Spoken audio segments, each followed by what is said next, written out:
And we're back. Apologies for that. We had a little bit of an internet hiccup. As customary to original versus remake, even when it's not original versus remake, Right. we have a little bit of internet kerfluffles. So we're here for part two because it was just too much to handle for one part. Yes. So welcome back for everybody who is back with us. We gonna go to the little video, or where are we gonna go? Okay. So we probably maybe not have heard me, but yeah. Okay. So if you didn't hear me, which Johnny says you didn't, normally we have trailers to kind of go in between our episodes after we do the original trailer, remake, blah blah blah. We asked our little buddy Gord to Halloween can be a very, very dangerous night, whether it be darkness or very flawed costumes. Oh, okay. Or other unforeseen dangers. So we went, you know what, Gord?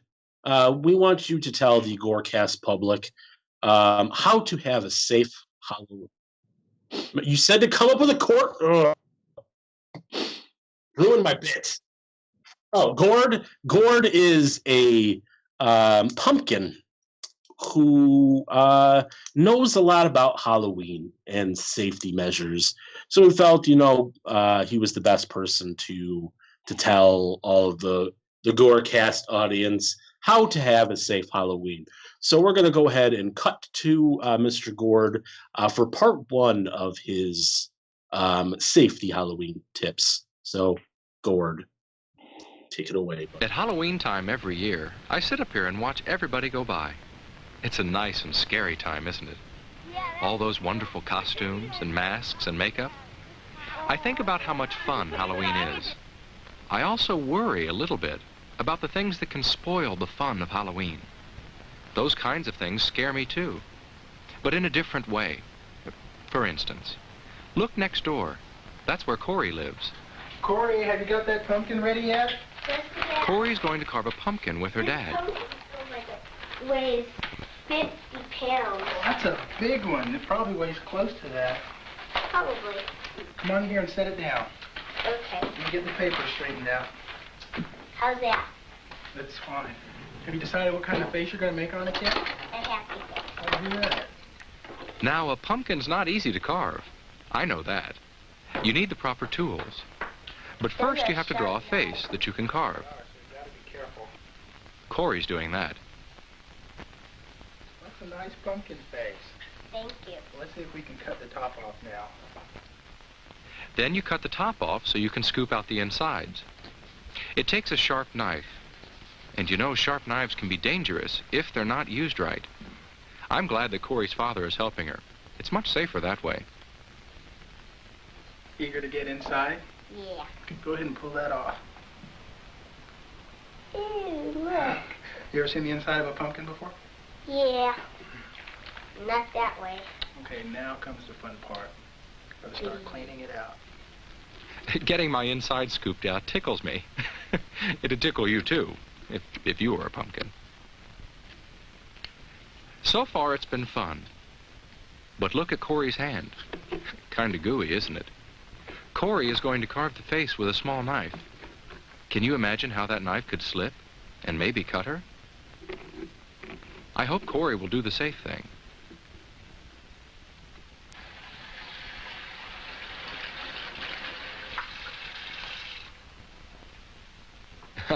Good, that's a lot better. Welcome back. Thank you, Gord. We needed that. We needed those safety tips because who knew that covering a pumpkin could be so dangerous when you have an adult do it?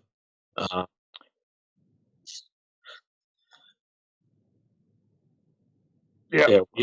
Pirates and ninjas. Look at that guy right back there. Cinema does want to kind of point out what makes what's his name? Gord? Such a qualified individual to be telling him how to be doing stuff. Don't act like Gore doesn't know safety.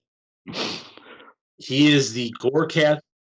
Yeah, he's a fucking pumpkin. He's probably the great pumpkin. You know, the one that Charlie Brown's friend. Okay, if we're gonna start doing a Great Pumpkin, then you got me on board because I was kind of curious myself. I'm like, the great pumpkin. Yeah, get on board with Gord. Hashtag on board with Gord. I better freaking see that somewhere. like, you know, because I kind of had to agree with Cinema. He's like, dude, fucker was born like a couple of weeks ago. What's he know? But if we're talking Great Pumpkin, 1960s. This is not born a couple weeks ago. Don't act like, oh my god. All right, so like Gord's gonna be back. So like just before we crashed, Sweet Rabbit had put out the list of top 5. We got Return of the Living Dead 3. Oh, Blood-Sucking Freak, awesome pick. Let's see, The Incredible Torture Show, The Brain That Wouldn't Die, and Ed and the Stoner Zombie. That one I hadn't heard of. Brain That Wouldn't Die. That is a Mystery Science Theater classic, and that's the only reason why I've seen that movie. Oh, fuck, I love Blood-Sucking Freaks. So awesome. Good top 5. Yeah, like I said, Gord will be back after the last movie to give you one more safety tip. So deal with it. That's all I gotta say.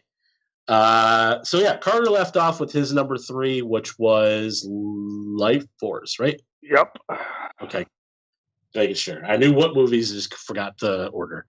So now I am here to start off the second half of the remaining top 5 of all time with my number 3 and another classic, The Texas Chainsaw Massacre from 1974. It's the Texas Chainsaw Massacre.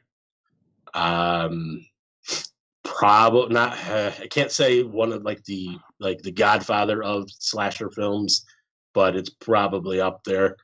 In a movie that kind of gets a rap of being absolutely like gory, but there's really no blood or anything much in this movie. It's all left to your imagination. There's some, but not to where people think.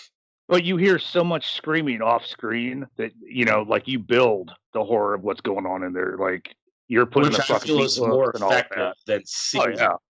Same thing like what I talked about with Alien, like the effectiveness of not seeing the alien for so much of the movie or only little bits and pieces of it. But then when you finally see that, then it's like, okay, it's there. And now I'm over it. So and the way they set up the scenes of how fucked up the house looked. Yep. Like you said, that just makes you build off of all of that kind of shit. And with this movie, it's one of those, especially because it's from the 70s, so it has that 70s horror style to where it's almost like you feel like you're watching a snuff film more than you're watching a movie, the way that it's filmed. It's like almost looks like it's I don't want to say it's a found footage movie because obviously it's not, but just the way it's filmed, it looks like it's more realistic than a big studio based movie would be. And it had a really low budget and stuff like that, so that makes for that. And I have to give it to my boy Franklin, who was a son of a bitch in that movie. And he really, the actor who played him, yeah. Oh, dude, I fucking hated Franklin. He made us all look fucking bad, all right? That fucker needed a car hitting his ass real quick. Push me up the hill. Don't make me fucking dead. Oh. I fucking hated that bastard. Ladies and gentlemen, Franklin just joined the show because that was spot on. Oh, fuck, dude. Yeah. Oh, my God. And my favorite thing is they're upstairs, and he's like, yeah. He's like spitting. I'm spitting everywhere, just like he did. And my favorite thing is Toby Hooper told him to pretty much be a dick like the whole time so that he came off to the actors and obviously to us as a very annoying, unlikable person. Oh, fuck Yeah. right, dude. Oh my god.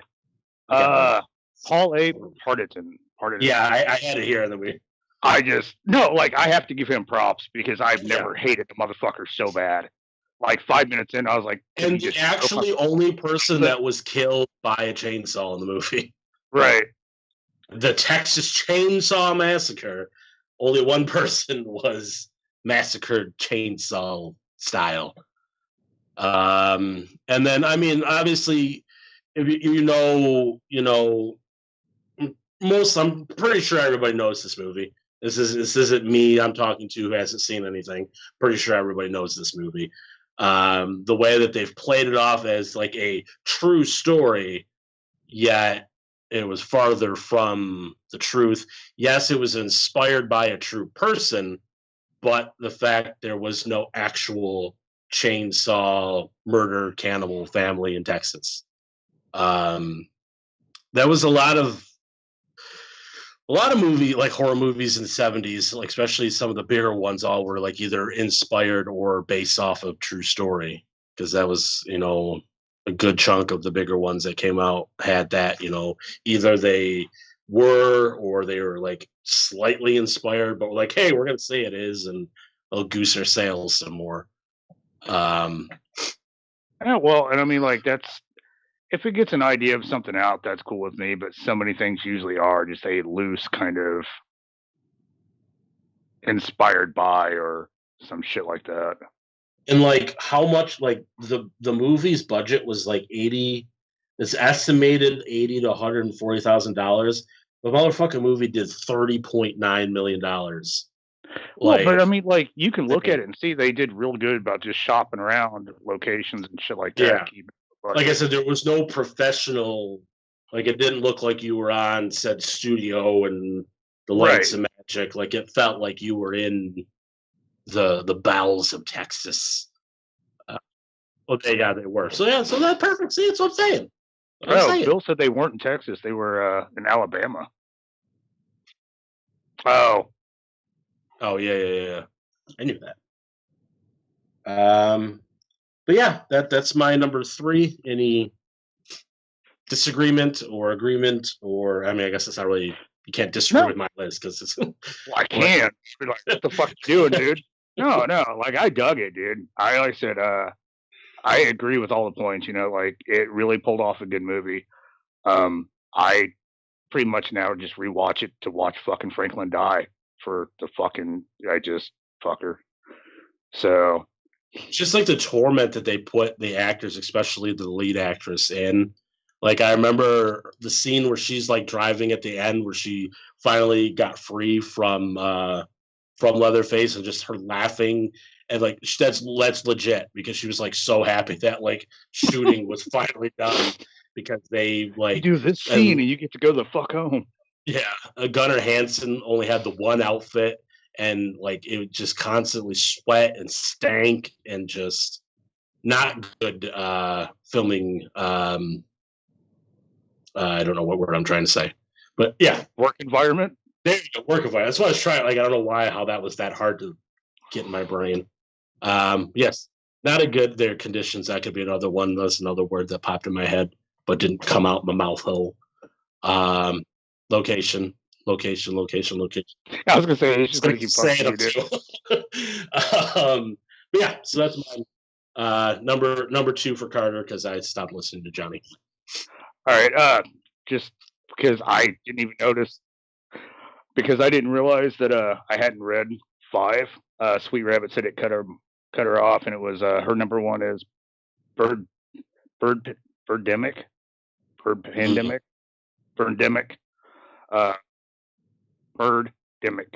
Oh, that's what I said. Either or, bird.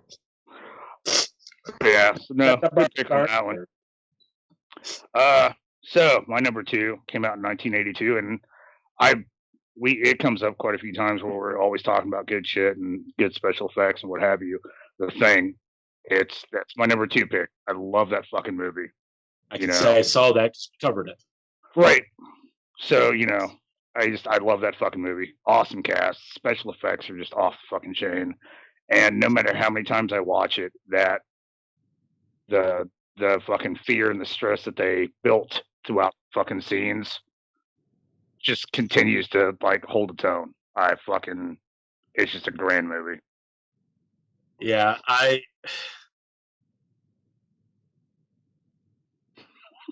okay. That I can't see it, so okay. I'm just whoever said that. I don't know who said that. Counting a bill. Okay. Yeah. So back to the thing, because that's what we were talking about. I really enjoyed that movie. Kurt Russell, grand. Oh fuck Just yeah. Keith just David. Yeah. The utter like not being able to trust anybody. Right. It was just so well done here. And like I said, man, I can't count how many times I fucking watched it, you know. But like it still stands up. I like that tension of watching the who's who, even though I know it, it still stands up, and I love watching the fucking movie. It's one that like I hadn't seen until we did the episode. But I've heard a lot about it, and I heard like, you know, I knew how it ended and stuff like that. Right. It still worked for me as a first time seeing it. Like it didn't really ruin the fact that I kind of knew how it ended, and like the because like it would have been a great movie to go in unexpectedly, like not knowing. Would have been like obviously a great, like if you when it first came out, having that experience to watch it for the first time and not knowing anything about it would have been great. But like I said, I still was able to enjoy it, even though I knew kind of how it ended and everything like that. Oh yeah. So Cinema Reaper put out a poll: which is the most gross looking movie? The Thing, The Fly, The Blob, or Society? I'm gonna have to like as twisted and as shit gets in The Thing. If we're going for gross out, it's fucking Society, and I'm just gonna wage a bet that you've not seen what the fuck I'm talking about. That's a good bet. There we go. So like, Society's You won the house. There's like this weird fuck man, I'm trying to like they all kind of like merge together, like it's this weird like,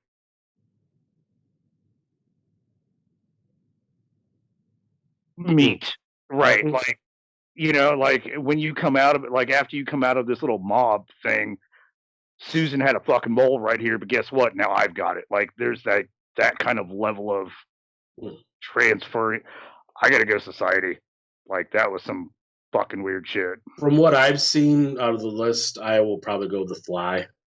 That's some pretty gross shit. Yeah. That'll be my pick. I mean, that's what I'm saying from what I've seen. I would have to say it was more like Society than like maybe The Thing. The Fly and the Blob were good, you're wrong, but not. Yeah. Again, like level of gross is kind of depending on the person, but yeah, exactly. Society, like kind of that'll leave a fucking mark once you see it. I agree. Sorry, yeah, Dion. Yeah. So number 2 on my list, The Exorcist. Oh. 1977. All right. What's that? Said old school in it. All right. I was gonna say a lot of mine are all old school. All mine are from the 70s except Nightmare on Elm Street, which is 87. That's kind of why I was surprised. I was thinking like maybe you'd like throw something new in there, but to be honest with you, I'm not a big new horror movie fan. I don't like a lot of new horror movies. I'll stick to my 70s, 80s classics and others too, but I'm not a big fan of a lot of the newer stuff that's been out the last 10, 15, pretty much since the 2000s. The 90s kind of started to kind of wane on me. Like Scream was okay. After that, it was like, I'm not saying they didn't have their good movies here and there, but as a decade, I was not a big fan of the 90s. Yes, that's so. I mean, it's kind of starting to get a little bit better now. And I'll admit a lot of the bigger mainstream ones like Get Out and some of these ones that I've been talking about, I still haven't seen, so I can't really give a personal opinion on. But like anything from like the '90s to early 2000s, I'm just not that big of a fan of. Seeing like I'm kind of with Bill. Like I acknowledge that it's a good movie, but it's kind of boring for The me. Exorcist. And apparently, yeah, you know, I can understand that. It's like I said, I I'm don't not know, knocking it because it's good. yeah. It just its pacing for me was really boring. Just a lot of the impact that this movie had, and especially the horror genre. Um, Motherfuckers were vomiting in theaters. I mean, come on. No shit. Yeah, just because of how and at the time the subject matter wasn't really as they didn't really go to I wouldn't say possession in that thing, but like especially to a child, like especially to this extent. Some of the imagery in this movie is just like holy, like what the fuck am I watching? Right. But the whole like trying not to get kicked off. I don't know if this is gonna be a thing, but the masturbation cross scene. Just goodbye. I know. Just some of the visuals that this movie had. It's fine. I don't care. Just like the acting, I thought was done very well. The two priests were really great. Linda Blair, amazing. Oh yeah. Jason Miller as Father Karras, and then Max von Sydow as Father Marin. Those two guys, amazing. Cinema wants to know: wasn't there like an actual murder in Exorcist? Probably That not. about. I don't believe so. Like he played a doctor nurse. I know when I've looked at a lot of like cursed movies and stuff like that that have dealt with murders and set of that. I remember some stuff with The Exorcist, but I don't believe there was an actual murder. I know there's some like things tied around it that have claimed it as a cursed movie. I don't know that particular thing. But I do know that there's a lot behind it being somewhat of a cursed movie because of the theme of the movie. Right. It was taken obviously off of the novel of the same title about the real story of Ronald Doe, who had a exorcism done to him. I don't remember the years, but I think it was like the 50s or 60s. But I definitely could be wrong. But yeah, so it's another one that's supposedly based off of a true story. I'm trying to see if I can see anything about what he's talking about, but I'm not going to really be able to look at it too much without like stopping the show. Right. I know for me, like The Exorcist, The Omen, all of those were really good movies, but like my ADD kicks in too bad. Like I don't have something like going on. I just kind of tend to like wander off screen.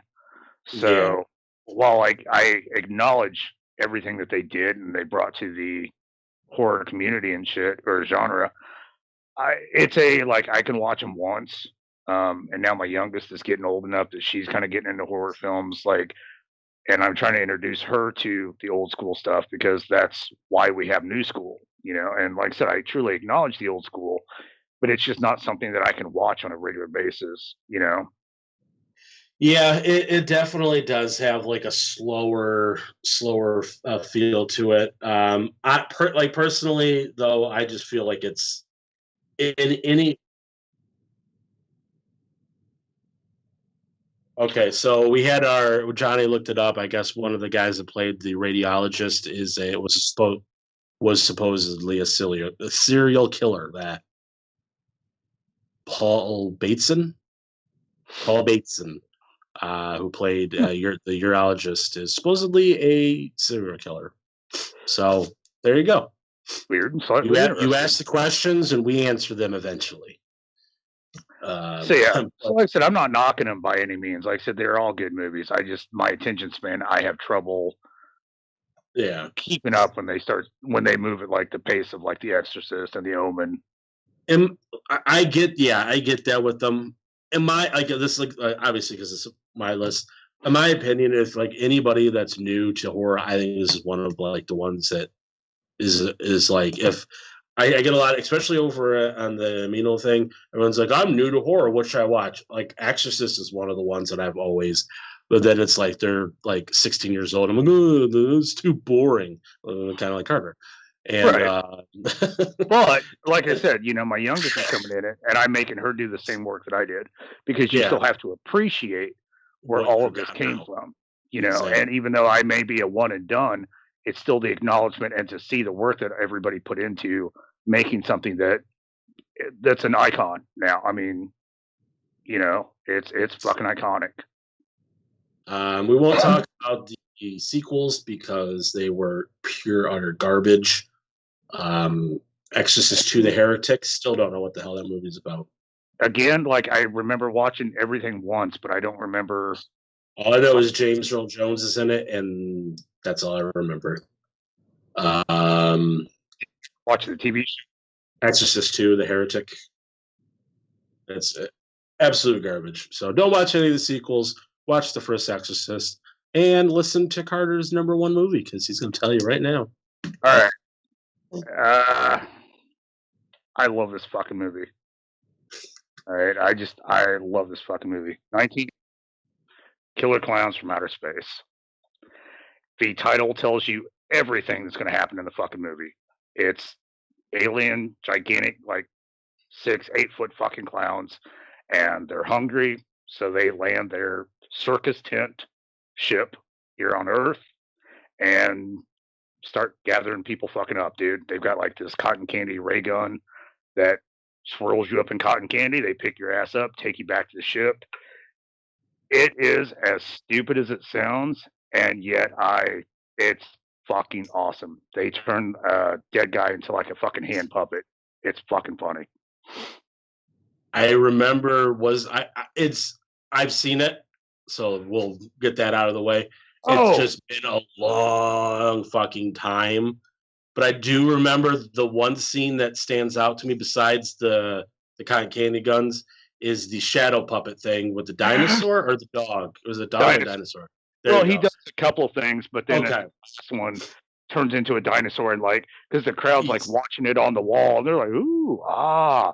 And then he turns into like a fucking T-Rex and chomps like 3 or 4 of them. Yeah. That like scene just sticks with me. The fucking the kind of Venus flytrap cotton or popcorn, like there's just so much stupid shit in there that it's just fucking awesome. And again, like this was one that me and my youngest actually watched a while back because she's like, oh, I want to watch something stupid, but she's trying to get into horror. And so I'm kind of like trying to figure out like what to ease her into. So we're doing stuff like Critters and shit like that. And I was like, well, I mean, like if you just want to shut your fucking brain off, then it's Killer Clowns from Outer Space. And so she watched that for the first time a while back, and she was laughing her ass off. Yeah, it's just the thing that I've noticed. I'd say more with your list than my list because my list is fairly similar with like the themes, but like yours just kind of goes all over, which is good. It's like just such many different types of horror. Yeah, like I'm kind of sci-fi. I'm kind of which is fine. Like, so it's definitely one of those where like horror has so many different subgenres and different themes to them to where they're enjoyed on different levels as opposed to just straight up that guy's going to kill that person and movies end, 10 people are dead, da da da da da. Your list obviously shows the like vast like I said subgenres, different types, different ways to enjoy them, as opposed to like mine is just like I went off of Reddit and just picked up the top 5, which that's not what I did, but just that's the ones that screamed to me. I like those movies that cemented Right. horror in And the like I said, early days. I totally fucking respect each of those, you know, Yeah. and I've made it a point to watch them. And that's why I really dig about our original versus remake, because there's a lot of shit that I hear about and it's on my watch list, but I'm just not getting around to it yet. I'm starting to catch up on a lot of that shit that I've been wanting to see, but never really like sat down and fucking do it. But the subgenres of horror is what makes it so hard for me to fucking make a list, you know, Yeah. because it's comedy horror, you know, like one of my favorite comedy horrors is Tucker and Dale versus Evil, you know, phenomenal fucking movie. And as much as I like it, as I'm sitting there, I'm like, no, oh God. So it's really hard to put that list together when there's so many different places to choose Especially from. that small of 5. Like if it was 10, it would have Right. been a little bit easier to throw this, da da da. But yeah. And one of mine was on there, but like we're doing the whole Halloween movies for the group chat. So okay, well that actually freed up a spot because one of my picks for that is over here now. So that was able to kind of like make me rearrange some shit. Which I did not respectfully did, because my number 1 is Halloween, 1978. I love this movie. It is I kind of did that last week when we did on Thursday when we did my top 3.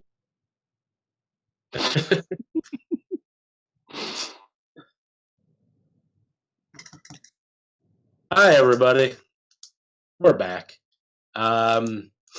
Somebody doesn't want us through this episode. It was probably because somebody was talking smack about Gord, and he is pissed off. So he's ruining this episode. But we're back. And I don't know where we cut off, but we're going to my number 1 film, Halloween. Okay. My number 1 film, Halloween, 1978. Like I was saying, I would have had this on my list on Thursday for our top 3 movies to watch during Halloween time. But like Carter said, I didn't want to do it because we were going to probably talk about it during the month. So I just skipped it, and that's why I picked Halloween 4. But I can't skip it out of my top 5 list because it is my number 1 favorite horror movie of all time. Not the first slasher film, because there was a few obviously that came before it, but the one that kind of set a lot of the tropes that would be done to death for the next however many years they've been doing slasher films. Right. Introduced to young, I almost said Laurie Strode. That's technically who she is, but Jamie Lee Curtis in the really real world. One of her first films, John Carpenter, very early film of his, and the iconic theme song, that says nowhere near what it sounds like, but that was my interpretation of it. Yeah, I did the finger things. And Donald Pleasance. I love me Donald Pleasance. Dude, he rocks. And he may have became a caricature of Loomis as the films moved on through the franchise, where they kind of turned it up, to 10, maybe 11 for further installments. But I think this is pure Dr. Loomis here. I don't know, just everything about this movie, the simplicity, the shots, the scene where we think Michael Myers is killed, and you see that awesome point of view where we're kind of looking at Laurie over his shoulder. Michael just Undertaker sits up, does a little turn in the head, just all those little things that you don't really think of. You're just like, oh, I got the spine tinglies. My nipples are a little bit hard after that one. Wow. I definitely did not appreciate Halloween as much as you did. You know what, guys? So, little Halloween, Brian Adams, and you're set for the evening? I am set for the evening. Give me my lube, and I am good to go. All right. Halloween touches us all in different places in different ways, dude. Yep. Touches me in the nips. And that's that's the sign of a good film. If it Oh touches yeah, you, no, it's a good film. I joke, but yeah, dude, if it fucking leaves a mark on you, it's a fucking awesome movie. No matter how stupid it may be to other people, if it fucking hits you like that, to me, is a good fucking movie. I'm getting the hint you don't like Halloween because you have that comment. No, like I'm not like I like it, but like it's one of those like even when I'm not watching it, I'm fucking watching it because as Halloween comes closer and closer, it's always somewhere to be found, if that makes sense. Yeah. And so it's not that I don't like it, I do. But it's like, like the reason why I don't like listening to the radio because all I ever hear is like the top 10 fucking songs all day. And so I kind of started getting burned out on it and shit. That's why, like, when it comes to, especially older, when it came to like Halloween season, it's like, all right, I want to watch a bunch of movies. Yeah, there's 20 TV channels that'll have this marathon, Right. da, da, da. I normally stay clear to that. Like I'll go to what, because I mean, not everybody might have like a big collection of the movies just go watch. So Right. that's what they got to go do. But I mean, especially with nowadays, with all the different like Netflixes, Hulu's, all the different places you can watch movies, it's harder for it's. I wouldn't say it's harder to get burnt on them because it's like you said, every year, especially for example, because we talked about AMC Fear Fest, a couple weeks Right. back. Their movies are the same every year. But for me, it's what puts me into that mood of Right. Halloween. Oh, yeah. It's watching it on TV. I can watch it whenever I want. I have 10 versions of the movie, in my collection. But when it's on TV, when it's fall outside yeah. and it's that time of the year, like that's the movie for the perfect atmosphere. It's like kids are out trick or treating. You're like, fuck you guys. You're not getting candy from me. I'm watching fucking Halloween. Well, and Cinema even said that Halloween is the greatest movie to watch on Halloween. And exactly. It is, because like that's when I watch it. I just like I can't like there's so many movies I can kind of rewatch when I'm bored or can't find something to do. Halloween is my Halloween watch. Like I'll watch it that night, stuff like that. But then, I pack it up and put it away for the rest of the year kind of thing.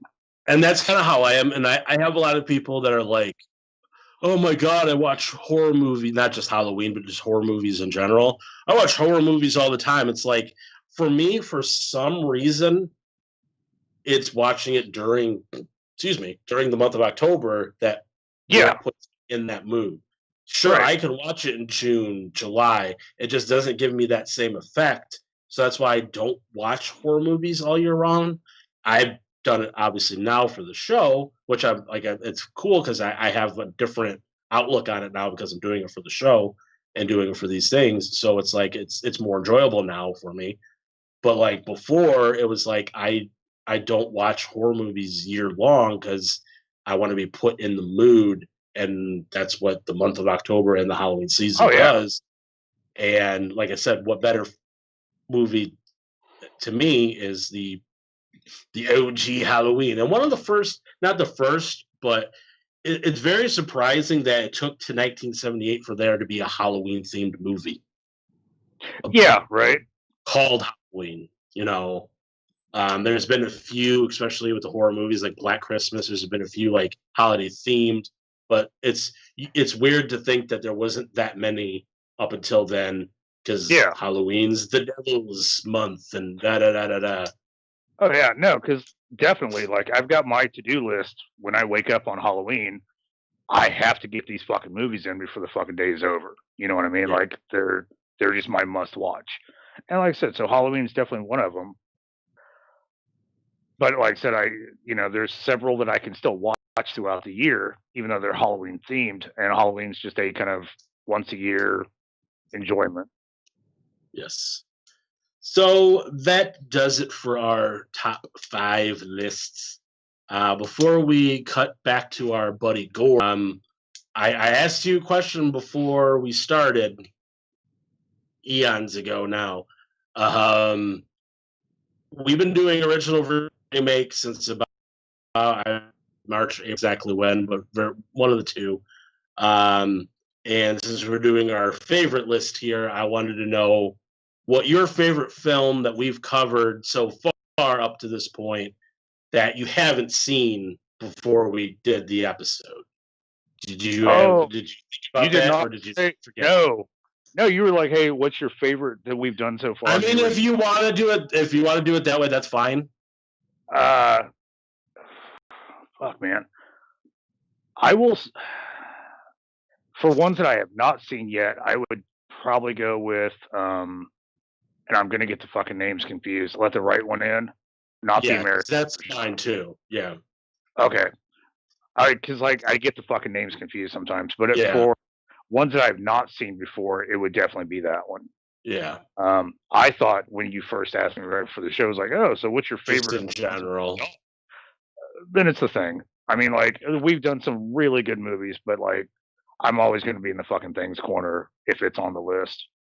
Yeah, mine's Let the Right One In on the one that we haven't done. I just the way that they took that, the vampire, especially about 2010 or 2008. I think it was 8 came out. Yeah, the 10 was the remake. The vampire, obviously genre, whatever you want to call it, kind of had been done to death by that time, and it just was able to take it to a new level and kind of show you that being friends of the vampire aren't all sparkles and werewolves. Right. It's brutal. I gotta agree. That was one of the reasons why I liked Life Force. It was because you get into that rut of this is what a vampire is, what they do, blah blah blah. So it was cool seeing with the Let the Right One In, just a different take on it. Yeah, still gonna suck some blood, still gonna kill some people, but let's focus here and do something fucking different. Definitely. Well, like I said, that does it for our list. We're gonna go ahead and cut to our friend Gord. He's gonna give us a little bit more of Halloween safety tips for all you unsafe Halloween-ers out there. And then after that, we'll come back and we will wrap a bow on this week's episode. So, Gord, take it away. Yes, I did. I called them Halloweeners. I completely missed that. All right, Halloweeners.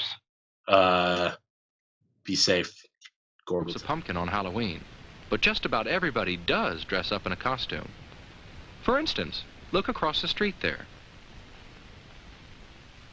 Do you see what I see? That robot is Jeremy in his costume.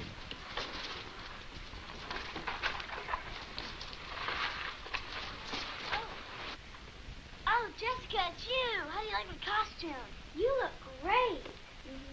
Well, it may look great from the outside, but from the inside, things don't look very good at all. Jeremy can't see very well with his robot head on, and I don't think the rest of his costume lets him walk very well. He can't bend his knees. How are you going to walk in that? I don't know. It's hard for Jeremy to keep his balance. If Jeremy went out like that, he might keep losing his balance all the time.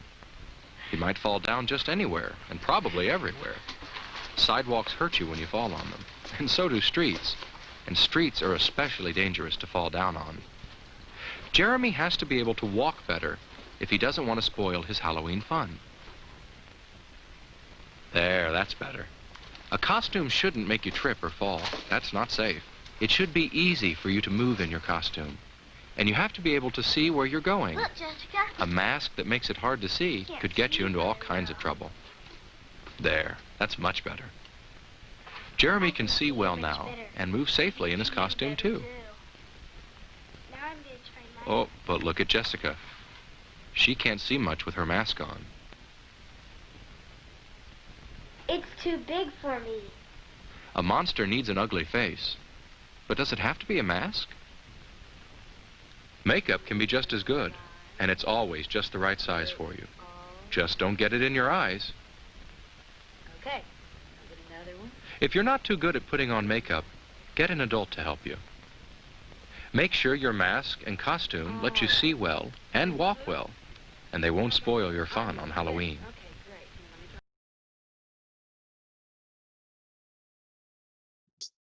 great. Oh, shit. Oh, Guys, you're welcome. You are welcome. Jeremy in his That's robot special ed costume. level, dude. Like, that kid should not leave the fucking house. Guys, don't put makeup in your eyes. That's not where it goes. That's all. I mean, come on. And watch out, because fucking and sidewalks hurt, apparently. Yeah, sidewalks hurt, guys. Take it God. from Gord, our GoreCast guy of safety tips. Seriously, fuck has the human race survived with adverts like that, dude? You know what? It was the 60s. That's all I got to say. I wasn't alive during that time, so I don't know the state of the children. But obviously, they needed to be told what to and not to do And by apparently, a they were voice. the parents, because, like, hey, don't get that shit in your eye. Oh, okay. Thanks. Because the parents Oh, could tell Dad, them don't a fuck magical that. voice. Yep. So you're welcome. So use those safety tips this Halloween if you're able to do Halloween, because who knows? We're still in the pandemic world, so we might not even be able to do Halloween. But if you do, listen to Gord. Don't poke yourself in the eye with makeup. Don't wear a robot costume. And be safe when making pumpkins. Don't cut yourself with the knife. But that will do it for us here tonight. Apologize for all of the interruptions. Just one of those nights. What can you do? Whoopsies. But we got some more programs to talk about. Thursday, we'll be doing another week of the top, or not top three, but 3 movies to watch during Halloween. The Deadly version. Johnny Deadly has, which is soundtrack themed. So they are films with killer soundtracks. We have Queen of the Damned. Yes, you can play that at your Halloween party whilst you watch the films. Or you don't watch the films and just listen to soundtracks. We have Queen of the Damned, Freddy versus Jason, and The Craft. So that should be a fun thing. Next Tuesday, it sounds like we're actually going to be back for an actual original versus remake this time. We're going to do the mother of all original versus remakes. Halloween 1978 versus Rob Zombie's Halloween, with some special guests, maybe. We'll just say that. And then Sunday,